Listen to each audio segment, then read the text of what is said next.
കേരളത്തിൽ നിന്ന് ലഡാക്കിലോട്ട് ഒരു സോളോ വിട്ടാലോ? കോളേജ് തീർന്നോണ്ട് തന്നെ വീട്ടിൽ നിന്ന് വിടാൻ ഒരു കാരണം കിട്ടാത്തതുകൊണ്ട് മെർച്ചന്റ് നേവി എക്സാം കണ്ടെത്തി, അതും ഡൽഹിയിൽ. വൈകുന്നേരത്തെ മംഗള ലക്ഷദ്വീപ് കയറിയിട്ട് ഞാൻ പോയെ. എന്റെ സീറ്റിന്റെ അടുത്ത് തന്നെ ഒരു മലയാളി ഫാമിലി ആയതുകൊണ്ട് ഫുഡിന്റെ കാര്യത്തിൽ ബുദ്ധിമുട്ടേണ്ടി വന്നില്ല. ഒരു മേടിക്കുമ്പോൾ എനിക്കൊന്ന് മേടിച്ചിരുന്നു. നല്ല തങ്കപ്പെട്ട ഫാമിലിയിലെ നല്ല മസാല ദോശയും ചായയും കുടിച്ച് അന്ന് രാത്രി കിടന്നു. പിറ്റേ ദിവസം നേരിച്ച് നമ്മളെ കയ്യിലുള്ളതൊക്കെ എടുത്ത് കഴിച്ച് ബ്രേക്ക്ഫാസ്റ്റ് ആക്കി. അവരും ഡൽഹിക്ക് തന്നെ ആയിരുന്നു പോണം, അതുകൊണ്ടൊരു സമാധാനം. അങ്ങനെ ഓരോന്നും മിണ്ടിയും പറഞ്ഞിരുന്നു. എന്തായാലും എക്സാമും പറഞ്ഞിറങ്ങിയല്ലേ, എന്തായാലൊക്കെ ചാച്ചിപ്പിടി നോക്കി അങ്ങോട്ട് പഠിച്ചിരുന്നു. കുറച്ചേരം പഠിച്ചാലേ ഇനി കുറച്ച് റെസ്റ്റ് ആവാതിരിച്ചിട്ട് വാതിലിൻ്റെ അവിടെ കുറച്ചേരം നിന്ന്. ചെറുതായിട്ട് മഴ പെയ്യുണ്ടായിരുന്നു, പക്ഷെ നല്ല രസമുണ്ടായിരുന്നു അവിടെ നിൽക്കുക. അപ്പോഴേക്ക് ഉച്ചായി. ട്രെയിനിലെ ഫുഡ് അത്ര വിശ്വാസം പോരാത്തോണ്ട് ഫുഡ് സ്വിഗ്ഗി ചെയ്യാ ചെയ്ത്. അങ്ങനെ നല്ല നൂഡിൽസും കഴിച്ച് ഒരു പാരയ്ക്കും ഡിസേർട്ടായിട്ട് കഴിച്ച് പിന്നെ കുറച്ചേരം കിടന്നു. സ്നാക്സ്, മ്യൂസ്ലി, ചക്ക വറുത്തത്.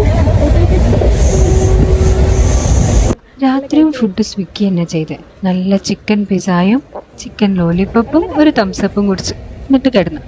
അടുത്ത ദിവസം മോർണിംഗ് ബ്രേക്ക്ഫാസ്റ്റ് ചെയ്ത് അതും സ്വിഗ്ഗി തന്നെ ആയിരുന്നു കേട്ടോ. പട്ടൂര, ഇത്ര ചെറുത്ത പട്ടൂര.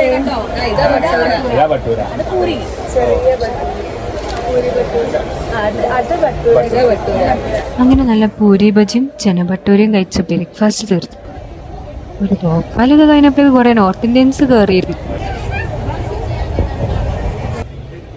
ഓരോ വീട്ടിൽ നിന്ന് പറിച്ച് നല്ല ഫ്രഷ് റംബൂട്ടാനത്, അതും കഴിച്ച് ഒരു മാങ്ങ ജ്യൂസും കുടിക്കുമ്പോഴേക്കും സ്റ്റേഷൻ എത്താനായി. അങ്ങനെ ട്രെയിൻ ഇറങ്ങി നേരെ പുറത്തോട്ട് നടന്നു. 2 ദിവസമായിട്ട് ഈ ഫാമിലി ഉണ്ടായിരുന്നു കൂടെ. അങ്ങനെ അവരും പോയി. പിന്നെ അവിടുന്ന് എന്തോ ഒച്ചക്കായ മാതിരി. ഒച്ചക്കാണല്ലോ. അപ്രതീക്ഷിതമായി ഞാനൊരു ദിവസം പരിചയപ്പെട്ട ഒരു ചേച്ചി ഉണ്ട് ഡൽഹിയിൽ. അവരുടെ വീട്ടിലോട്ടാ പോണെ. ഒന്നാമതേ ഒച്ചക്കാ പോണെ, അതിൻ്റെ അടുക്ക ഈ പണി വന്ന്. ബാഗ് കാണാതെ എന്താ പറയാ, എൻ്റെ ബാഗ് മിസ്സായി കഴി.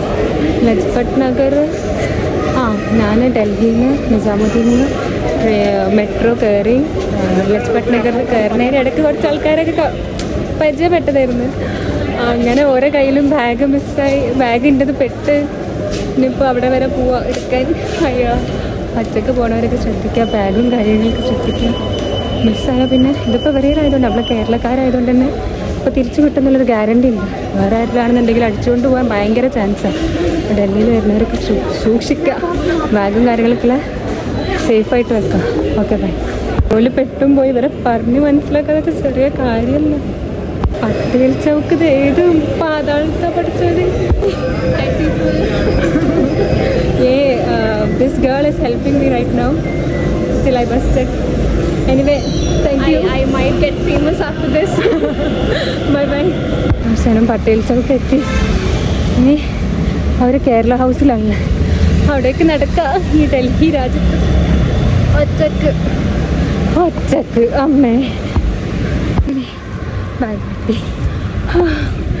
ബാഗ് കിട്ടി ഫൈനലി.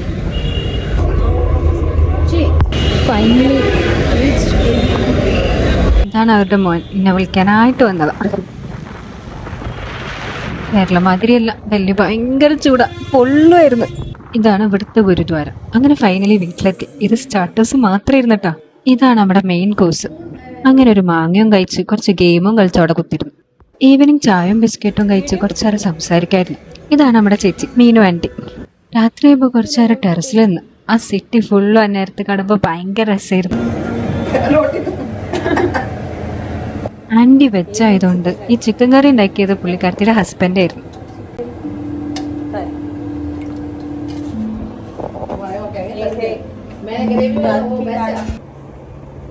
അങ്ങനെ ചപ്പാത്തി ഒരു പീസ് എടുത്ത് ചിക്കനും കൂട്ടി ആ ഉള്ളി ഒരു പിടി പിടിച്ചങ്ങോട്ട് കഴിച്ച് എൻ്റെ സാറ് തനി ഡൽഹി ഫുഡ്. അങ്ങനെ പുറത്തിറങ്ങി ഒരു നല്ല കുൽഫിയും കുടിച്ച് നേരെ വീട്ടിൽ കയറി. അപ്പോൾ ബാക്കി വിശേഷങ്ങളൊക്കെ കാണാനായിട്ടൊന്ന് സബ്സ്ക്രൈബ് ചെയ്ത് വെച്ചോളിട്ടോ. അപ്പം നമുക്ക് അടുത്ത പാട്ടിൽ കാണാം. അതുവരെക്കും ബൈ.